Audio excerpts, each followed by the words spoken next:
Welcome to Man Does Tech, where I solve the problems you didn't even know you had. You start with the pan still warm, not blazing hot.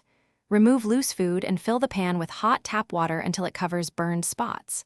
Sprinkle about 1 tablespoon of baking soda. This raises pH to loosen residues. Place on medium heat, bring the water to a gentle simmer for 3 to 5 minutes. Then use a wooden spoon to deglaze, scraping brown bits. Once done, pour off the water and inspect. The heat plus baking soda lifts carbonized food, so scrubbing later is easier. You apply a small paste made from 2 tablespoons baking soda and a splash of water directly to tough spots. The paste acts as a gentle abrasive and neutralizes odors. Use a non-abrasive scrubber or a nylon pad and scrub in circular motions.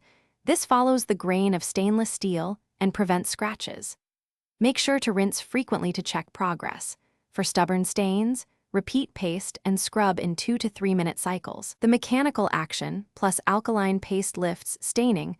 We finish by rinsing thoroughly and drying the pan immediately with a soft towel to prevent mineral spots. Stainless steel shows watermarks if left to air dry. For extra shine, put a few drops of olive oil on a paper towel and buff in the direction of the grain, or use a commercial stainless cleaner. If you still see rainbow or heat tint stains, make a solution of 1/4 cup white vinegar and water, bring it to a boil in the pan, then rinse and dry. This removes oxide discoloration. Thanks for watching. If you found this helpful, don't forget to like and subscribe.